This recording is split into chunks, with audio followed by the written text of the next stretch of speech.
ចាសួស្តីអតិថិជន baby cherry ទាំងអស់គ្នា baby cherry អីទេជាប្រភេទសម្លេងក្បាលតិចជូតមុខចាបងប្អូនស្គាល់ហើយណាយើងមានលក់ផែជាកទៅ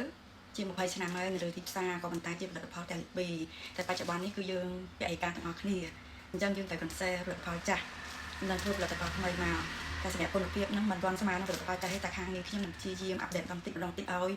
ល្អនិងល្អជាងក៏ប៉ុន្តែមិនទាន់សន្យាតែគ្រាន់ថាឲ្យល្អសុខភាពអ្នកប្រើប្រាស់ទាំងអស់គ្នាយើងផលិតផលថ្មីគឺជាប្រភេទសម្លេងក្បាលតិចជូតមុខជូតរបួសដូចគ្នាក៏ប៉ុន្តែជាមកពីខាងម៉ាឡេស៊ីម៉ាក់Care Martវិញណាពីមុនខាងយើង Baby Cherry ឥឡូវយើងមកCare Martវិញចា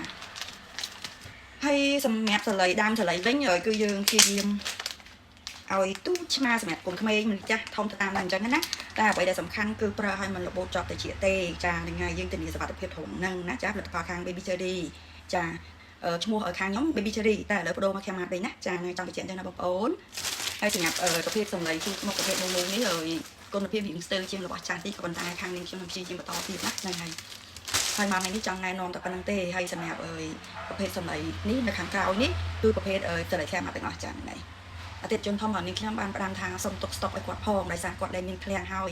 ដោយសារគាត់ពីមុនគាត់មានឃ្លាំងសម្រាប់ស្តុកតែលើបញ្ហាចំពោះមកគឺគាត់មានយើងមានបញ្ហាជាមួយតែលេខ2អញ្ចឹងគាត់ត្រូវបិទឃ្លាំងអញ្ចឹងគាត់ត្រូវបញ្ជូនទំនិញទាំងអស់ហ្នឹងចូលទៅតាមម៉ានអញ្ចឹងគាត់សុំឲ្យខាងនេះខ្ញុំ